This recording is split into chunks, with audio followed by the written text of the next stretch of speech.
Bem, deixa eu explicar para aqueles que estão visitando a congregação ou não estiveram no domingo passado, o que a gente está estudando. Nós estamos fazendo uma série que nós iniciamos no domingo passado. Eu vou explicar rapidamente o que eu pretendo fazer com essa série. Depois eu vou falar para as crianças o desenho que elas vão fazer. Hoje elas vão fazer 3 desenhos. Então hoje vai ser bem cheio. Tá? Então presta atenção, daqui a pouco eu vou falar qual que vai ser o primeiro desenho. E depois a gente vai explicar o texto propriamente dito. Tá?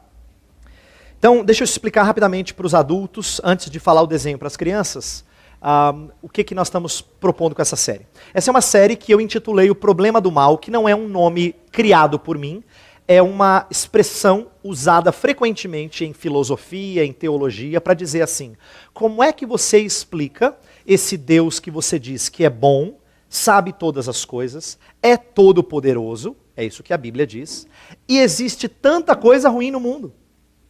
Se ele é bom, ele não devia limpar o que há de ruim no mundo? Se ele é todo poderoso, ele não tem condições ou poder para fazê-lo? Então por que ele não faz? E esse é chamado de o problema do mal. É um problema no sentido de ser difícil de explicar. Por isso é intitulado problema. Difícil de explicar para o cristianismo, porque crê que Deus é bondoso, que Deus é todo poderoso. Mas na verdade, sofrimento é difícil para explicar para qualquer pessoa. E foi isso que eu disse na semana passada. Semana passada nós falamos que qualquer pessoa tem dificuldade de explicar com o sofrimento. Né? Ainda mais quando se levanta a perguntinha, por quê? Né? As pessoas muitas vezes preferem nem levantar, porque elas não têm resposta para isso. E não têm entendimento qualquer do benefício que isso possa trazer. Então, para muitos é uma explicação sem nexo, sem sentido. Eu até exemplifiquei algumas, eu não vou repeti-las. Quem puder assistir, nossas pregações estão sempre lá no site da igreja, então você pode assistir para você entender a sequência da série. Mas uma das coisas que eu falei é que Abacuque reagiu bem nós estamos ensinando o livro do profeta Abacuque. Abacuque reagiu bem num primeiro momento, aquilo que havia de ruim no seu país.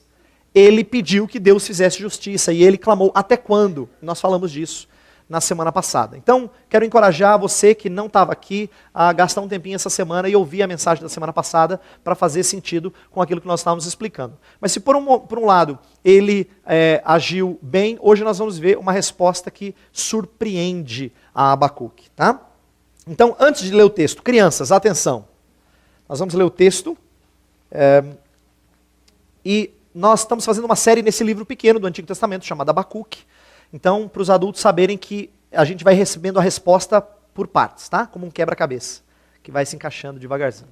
Então, crianças, eu quero que vocês desenhem uma coisa que é interessante, hein? Quero que vocês desenhem uma pessoa assustada. Bem assustada, tá bom? Um susto assim. Você consegue desenhar alguém assustado? Assim, que levou um susto bem grande, tá? Tenta desenhar uma pessoa assustada. E adultos, por favor, acompanhem a leitura que eu vou fazer do texto. Vocês vão entender o porquê do susto.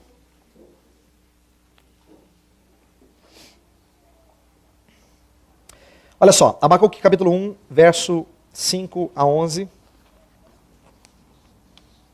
Diz assim: olhem as nações e contemplem-nas, fiquem atônitos e pasmem, pois nos dias de vocês farei algo em que não creriam se lhes fosse contado. Estou trazendo os babilônios, nação cruel e impetuosa, que marcha por toda a extensão da terra, para apoderar-se de moradias que não lhe pertencem. É uma nação apavorante e temível, que cria a sua própria justiça e promove a sua própria honra. Seus cavalos são mais velozes que os leopardos, mais ferozes que os lobos no crepúsculo. Sua cavalaria vem de longe, seus cavalos vêm a galope, vêm voando como ave de rapina que mergulha para devorar. Todos vêm prontos para a violência. Suas hordas avançam como o vento do deserto e fazendo tantos prisioneiros como a areia da praia. Menosprezam os reis e zombam dos governantes. Riem de todas as cidades fortificadas, pois constroem rampas de terra e por elas as conquistam. Depois passam como vento e prosseguem, homens carregados de culpa e que têm por Deus a sua própria força. Ok. Relembrando, em poucas palavras, quais as primeiras palavras de Abacuque, para os adultos entenderem aqui o porquê do desenho das crianças. Abacuque vive num tempo em que é muito diferente da juventude dele. da juventude, ou quando ele tinha alguns anos, alguns anos mais novo, a gente não sabe a idade dele, mas quando era mais jovem, ele viveu no tempo de um rei que fazia o que agradava a Deus. Então ele viveu em tempos bons, vamos dizer assim, uma era dourada, nos dias do rei Josias. Passado a vida do rei Josias, os descendentes dele que assumiram o trono, já Abacuque um pouco mais maduro, começaram a conduzir o reino de mal a pior. E Abacuque cansou de esperar para ver se Deus dava jeito na sua nação. Ela foi decaindo e se depreciando de tal forma que Abacuque resolve clamar a Deus: Senhor, até quando vai ficar desse jeito? Nossa nação está insuportável. Aí ele cita problemas de violência, de avareza, injustiça, a lei, ninguém segue mais a lei, os homens se esqueceram de cumprir a lei. O mais forte está engolindo o mais fraco. Quem é justo não tem vez nesse país. Então o resumo da oração dele é: até quando, Senhor? E eu expliquei no sermão passado que essa oração em si mesma não é ruim. Pode vir acompanhada de pecado? Pode. Mas em si mesma ela não é errada. Ela é um clamor pela justiça de Deus. Acontece que Deus vai responder a Abacuque de uma forma que ele vai ficar assustado. É por isso que eu pedi para as crianças desenharem o susto, né?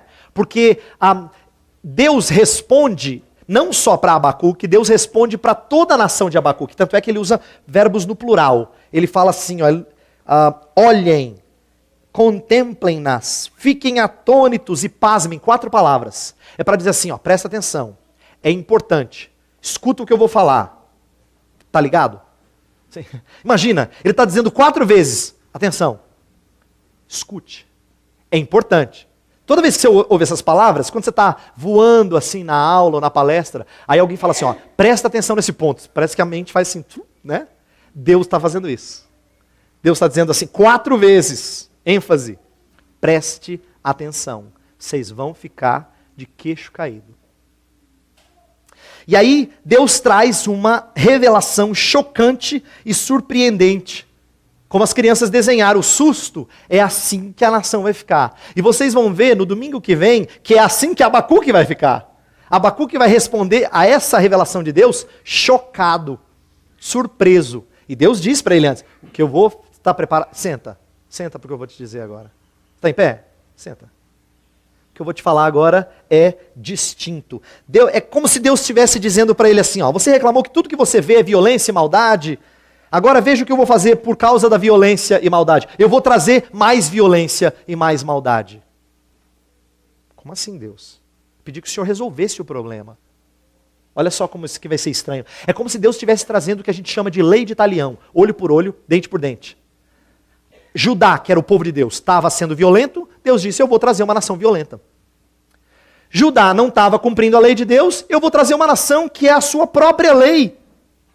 Olha só, o verso, eu falei na aula passada, no sermão passado, que a palavra violência é muito repetida em Abacuque. No verso 9 fala dessa violência da nação que vem. Olha só, todos vêm prontos para a violência. Suas hordas avançam como o vento do deserto, fazendo tantos prisioneiros como a areia da praia. O que Deus disse para Abacuque foi surpreendente. Abacuque disse assim, Senhor, resolve o problema da nossa sociedade. O teu povo está tão mal, tão distante do Senhor.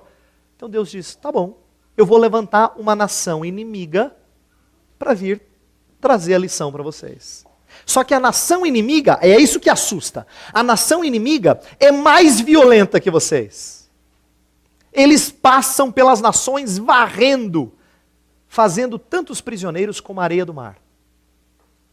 E se vocês acham que vocês não estão cumprindo a lei, olha essa nação no verso 7. É uma nação apavorante e temível que cria a sua própria justiça. Eles são a sua própria lei. Eles inventam o que pode e o que não pode fazer. Eles não obedecem à ONU. Eles não estão nem aí para direitos humanos, para ligações internacionais. Eles não estão nem aí. Eu vou trazer uma nação temível e apavorante para engolir vocês. É basicamente isso que Deus está dizendo. É por isso que é assustador. Agora eu quero que você entenda um pouquinho dessa profecia, dessa revelação de Deus dentro da Bíblia. Na verdade, não é a primeira vez que Deus diz isso.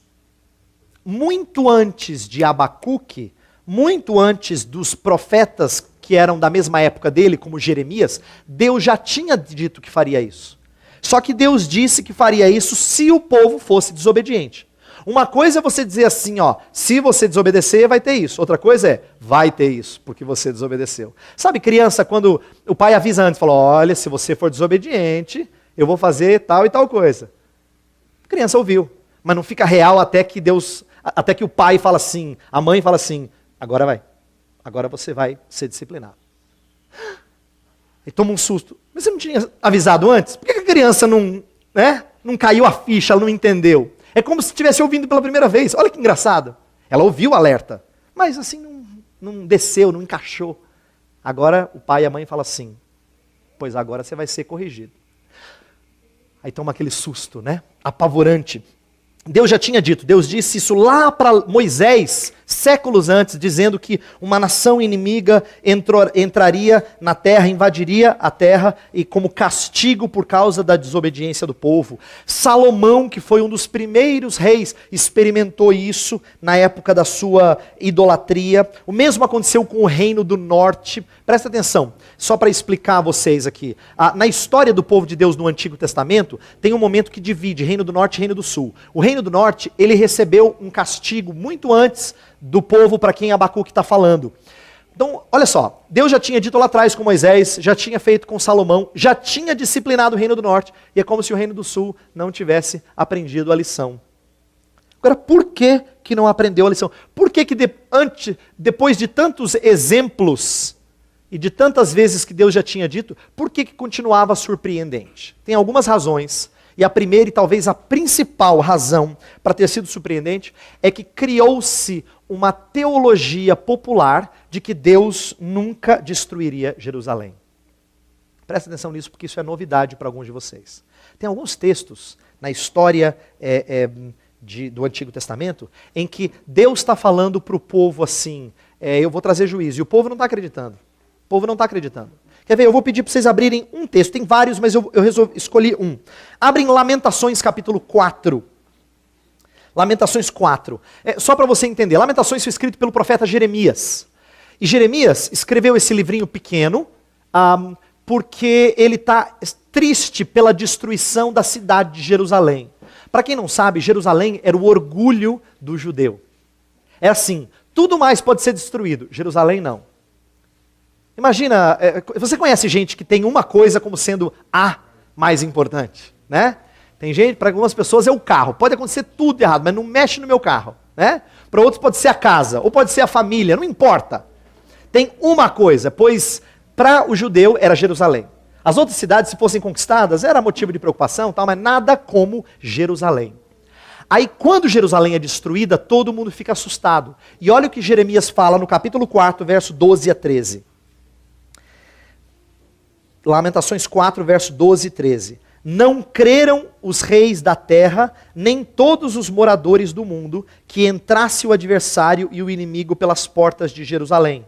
Foi por causa dos pecados dos seus profetas, das maldades dos seus sacerdotes, que se derramou no meio dela o sangue dos justos. Olha só, não creram os reis da terra, falou, nem os moradores do mundo, que entrasse o adversário pelas portas de Jerusalém. Ninguém acreditava que Jerusalém seria invadida.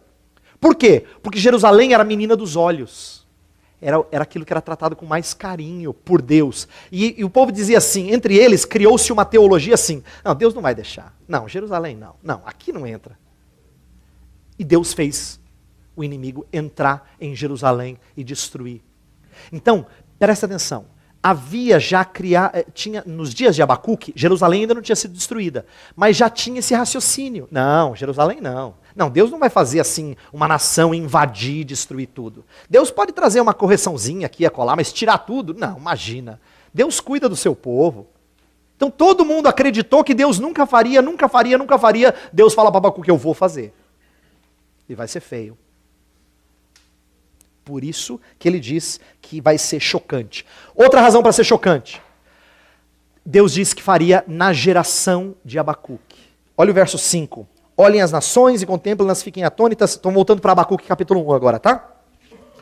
Olhem as nações e contemplem-nas, fiquem atônitos e pasmem, pois nos dias de vocês farei algo em que não creriam se lhes fosse contado. Nos dias de vocês. Vai ser na geração de vocês. É interessante isso, porque Faz toda a diferença se você diz, eu vou trazer juízo.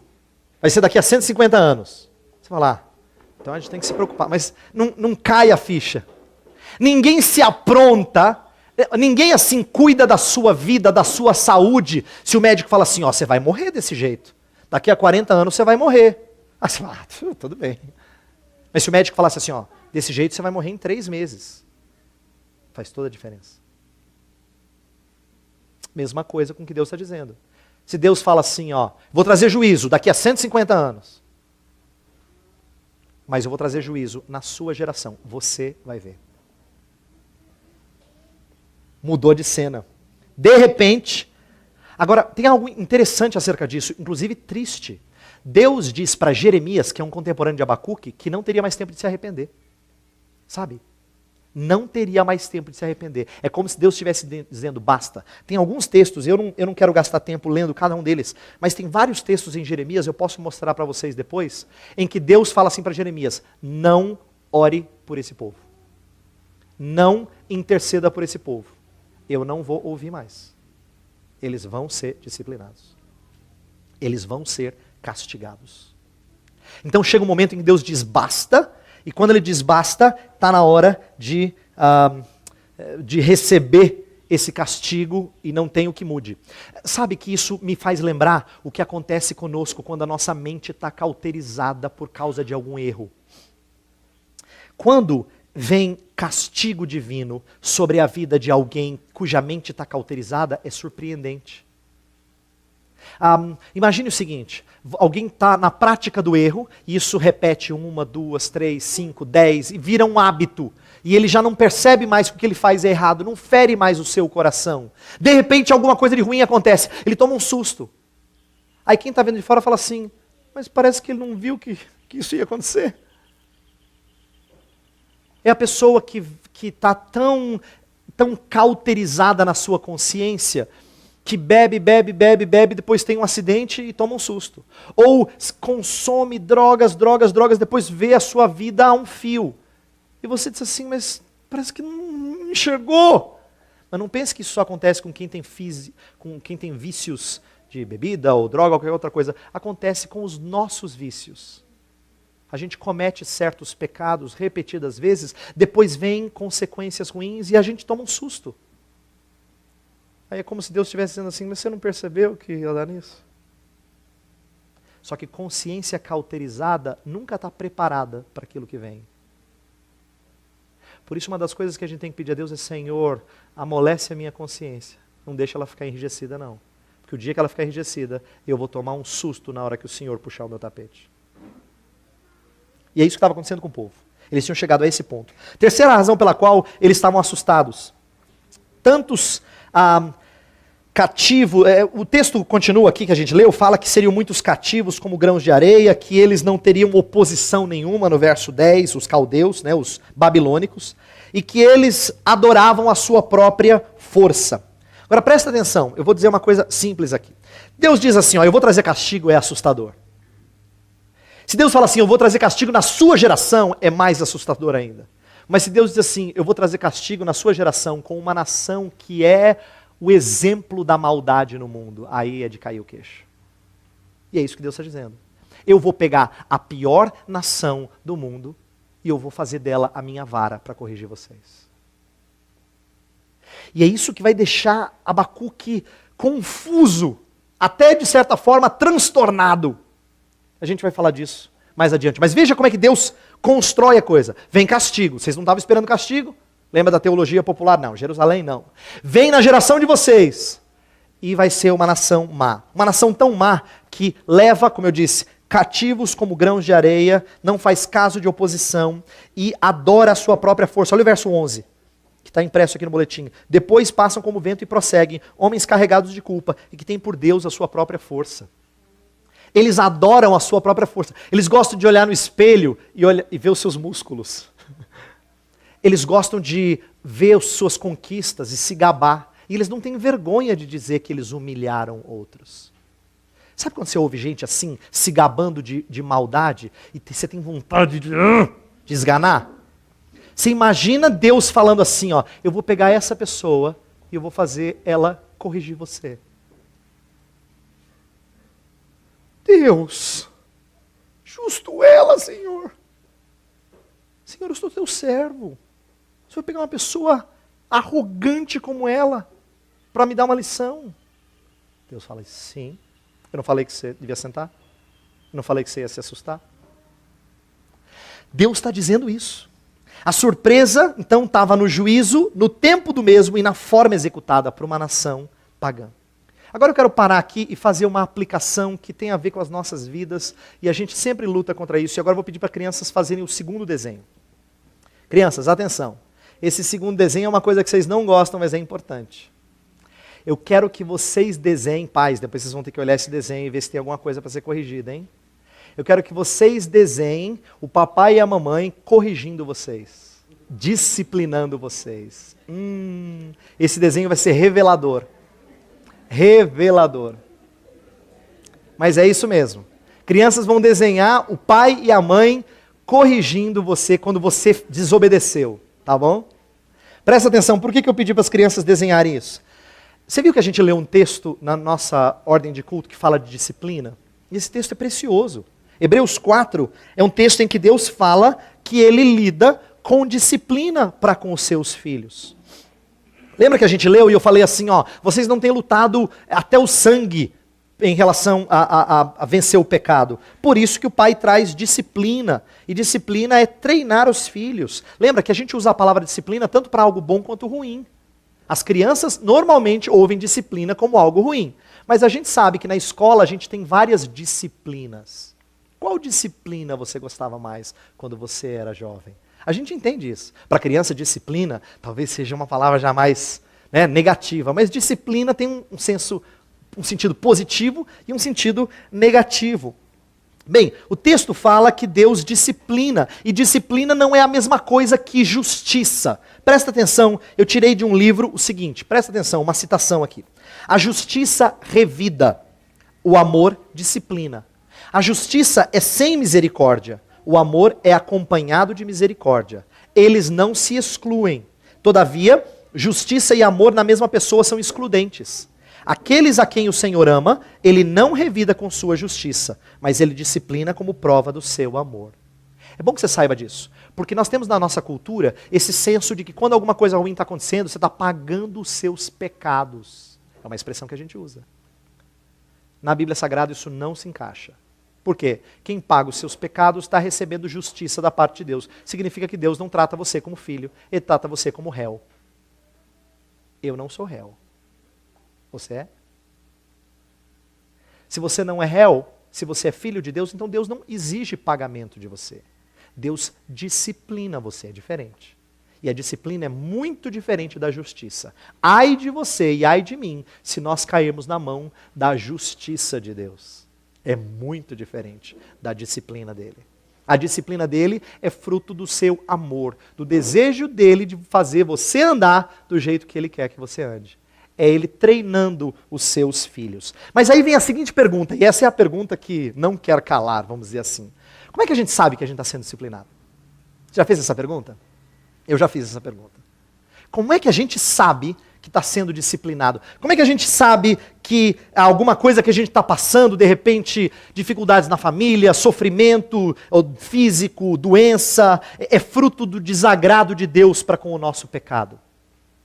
Como é que a gente sabe? E eu gostaria de dizer o seguinte, eu acho que essa pergunta não é boa. Eu já fiz essa pergunta, eu confesso. Eu acho que você já fez também, mas não é uma boa pergunta. Ela é parecida com uma história que tem lá na Bíblia, em João capítulo 3, em João capítulo 9, em que os discípulos veem um cego de nascença e perguntam para Jesus assim, quem é que pecou? Foi ele ou foi o seu pai? E Jesus falou, nem foi ele, nem seu pai, não é por isso que ele é cego porque a glória de Deus vai ser manifestada nele. Jesus está ensinando que esse raciocínio de que cada coisa ruim que acontece na nossa vida é resultado de algum, ou melhor, cada coisa ruim é consequência de algum pecado específico, é um raciocínio ruim, é um raciocínio errado. É isso que Jesus está ensinando. E é muito ruim nós começarmos a ver a nossa vida meio que desmoronar e dizer assim, Deus, o que eu fiz de errado? Mas normalmente é a pergunta que a gente faz. Deus, o que eu fiz de errado para as coisas estarem caindo ao meu redor? né, para ter tanta dificuldade? Eu creio que essa é a pergunta errada. É melhor a gente entender que às vezes Deus usa sofrimentos no sentido de disciplina, de corrigir-nos do erro, mas às vezes nós estamos andando em santidade e Deus traz sofrimento. Para quê? Para fortalecer-nos na nossa fé. Para que a gente seja firmado no caminho correto. Então, para Deus, disciplina tanto tem o sentido de correção, o negativo, quanto o de instrução, que é positivo. Como a gente fala, a disciplina da matemática, a disciplina da geografia, a disciplina de... positivo, de instruir, de ensinar. E a gente tem que aprender a reagir bem diante de algum sofrimento. Agora presta atenção, e aqui que eu acho que mora a lição difícil. Se algum sofrimento nos leva a refletir sobre o nosso pecado e nos aproxima de Deus, então o sofrimento, seja Deus nos corrigindo ou não, cumpriu o seu propósito. Vou repetir, para você entender. Se um sofrimento, se alguma coisa está passando, levou você a acordar para o seu pecado e aproximar-se mais de Deus, não importa se aquele sofrimento é correção de Deus ou não, valeu.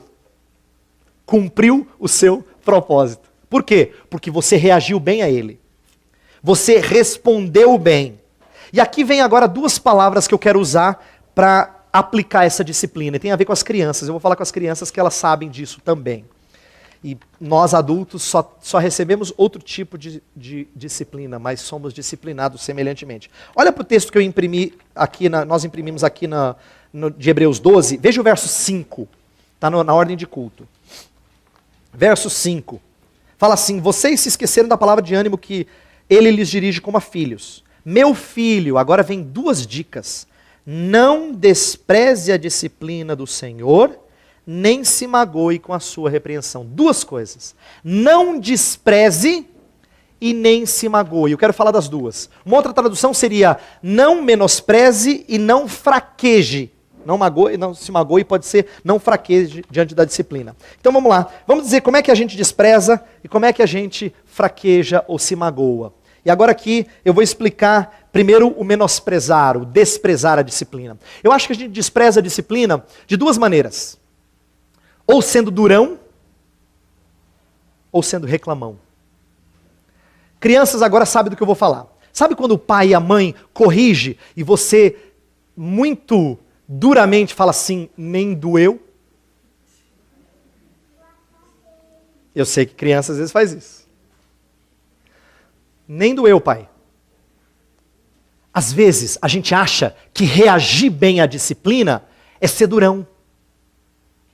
Só que eu entendo que ser durão é menosprezar a disciplina de Deus. Sabe crente que fala assim pro outro, assim, ó, quando você está sofrendo, você assim, rapaz, fica firme. Que é isso, levanta aí. Como se você tivesse que bater no peito, tirar o pó e vamos em frente. E às vezes até como maneira de se orgulhar, diz assim, eu já passei por coisa pior. Aí conta uma história que deixa você mais assim, né?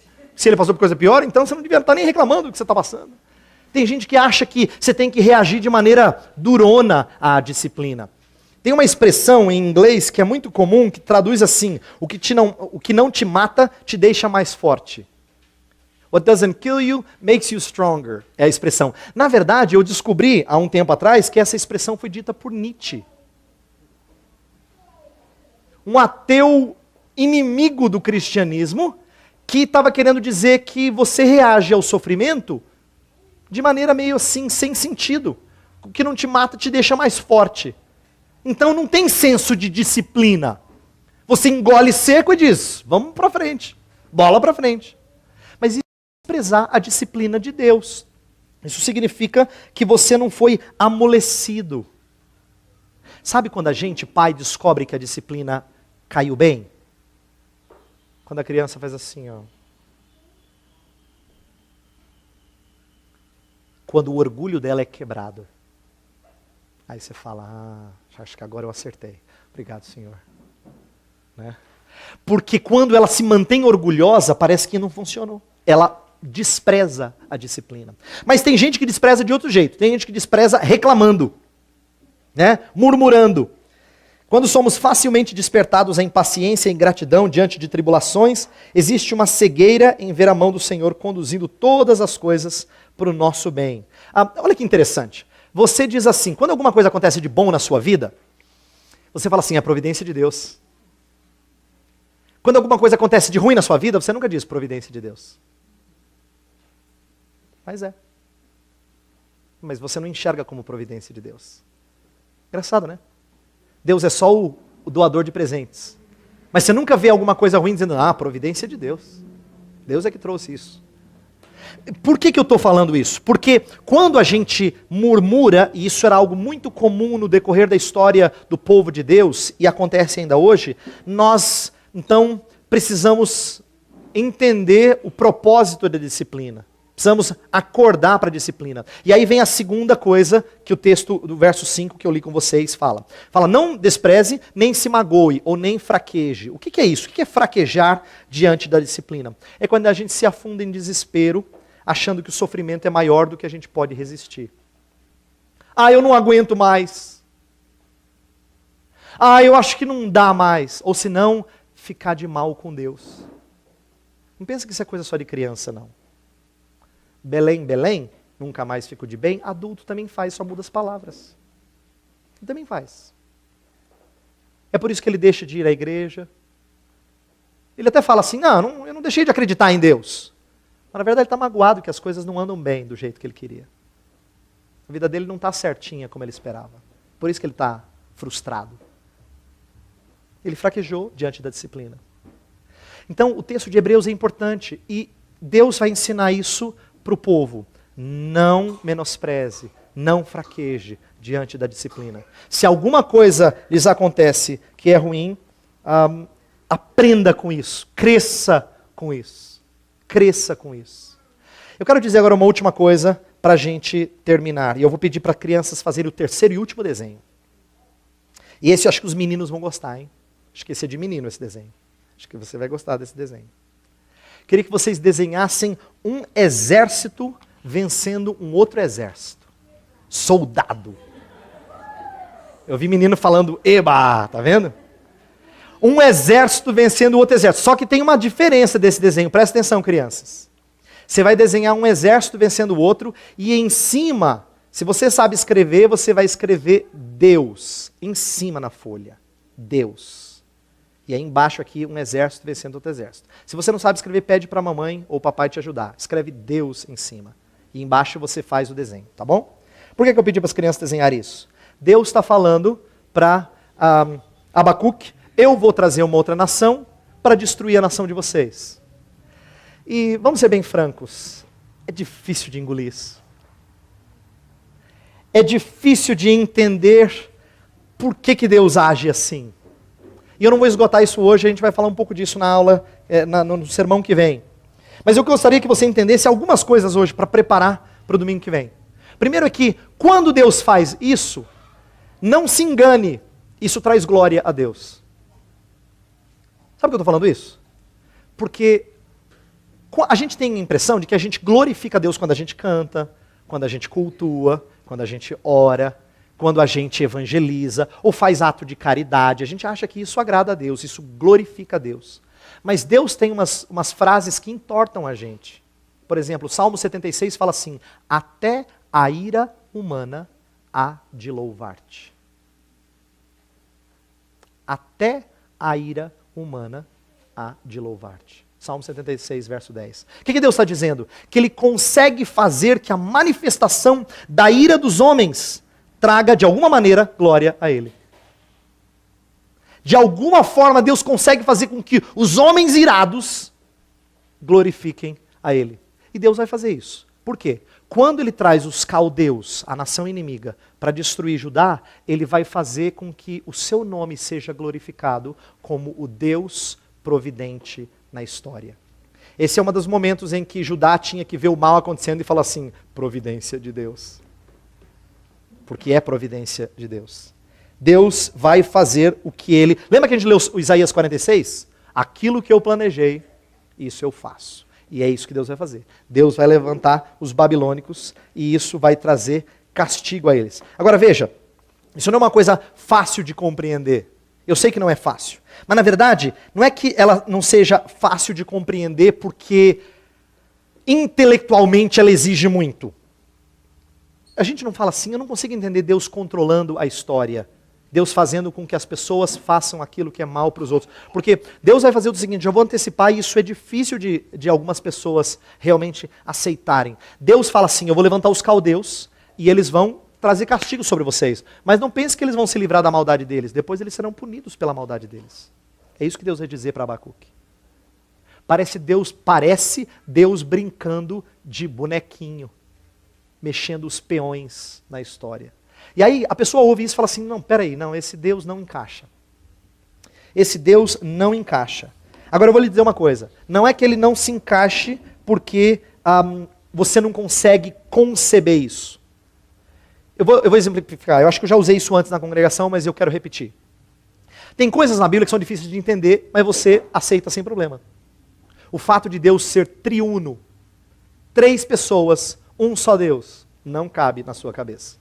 Mas ninguém diz assim, não dá, trindade não dá. Não. A maioria das pessoas que eu conheço em igrejas presbiterianas não tem problema nenhum com trindade. Ou se não, entender Jesus Cristo sendo 100% Deus, 100% homem. O Deus homem não é parte Deus, parte homem. Nessa matemática, ele vira uma pessoa 200%, não faz sentido. Né? Não faz sentido. Como é que ele pode ser totalmente Deus, totalmente homem? Não encaixa aqui. Mas você não fala assim, eu não aceito. Eu não aceito Jesus ser Deus homem. Não, você não tem problema nenhum com isso. Então, quando você fala assim, eu não consigo entender essa soberania de Deus, não é que não cabe aqui. Porque tem coisa que não cabe aqui que você crê. É porque não desce aqui. Tem certas coisas que são tão difíceis para a gente. E isso é uma das coisas que vai humilhar Abacuque. Inclusive, eu anseio chegar no finalzinho do livro, em que ele vai ver como ele é pequeno diante de Deus. Exatamente porque Deus vai lhe ensinar uma lição.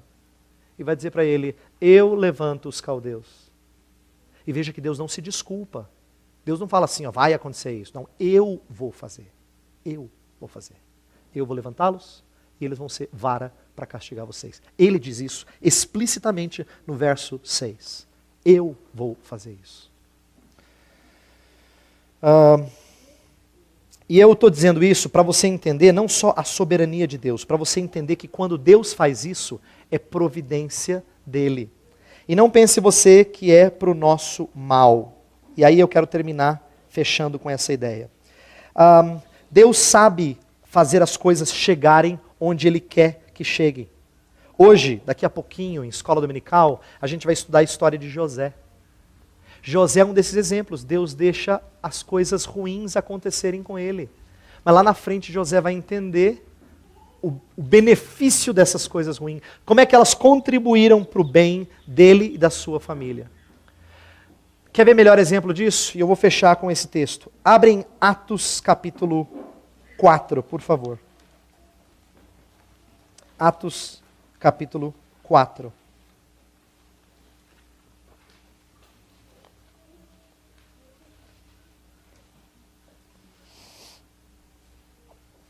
Atos 4, versos 27 e 28, mostram o controle de Deus da história, mas de tal forma que as coisas chegam no ponto que Ele quer para o nosso bem. Olha só, verso 27 e 28 fala assim: de fato, Herodes e Pôncio Pilatos reuniram-se com os gentios e com o povo de Israel nesta cidade, para conspirar contra o teu santo servo Jesus, a quem ungiste. Fizeram o que o teu poder e a tua vontade haviam decidido de antemão que acontecesse.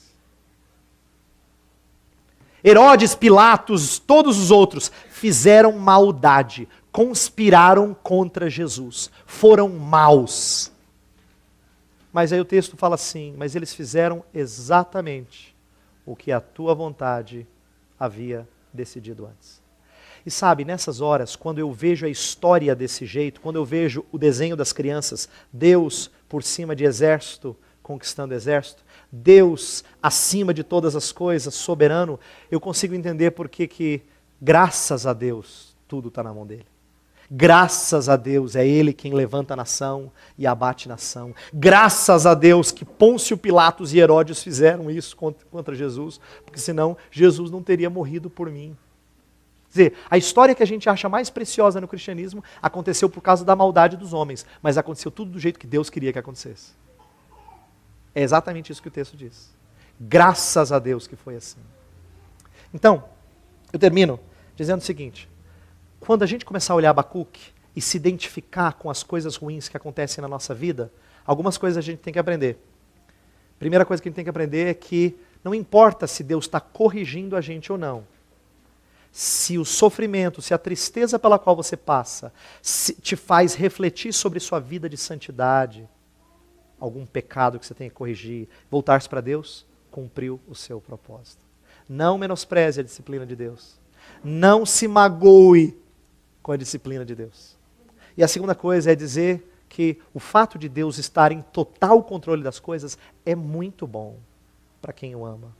Não é motivo de tristeza, é motivo de descanso.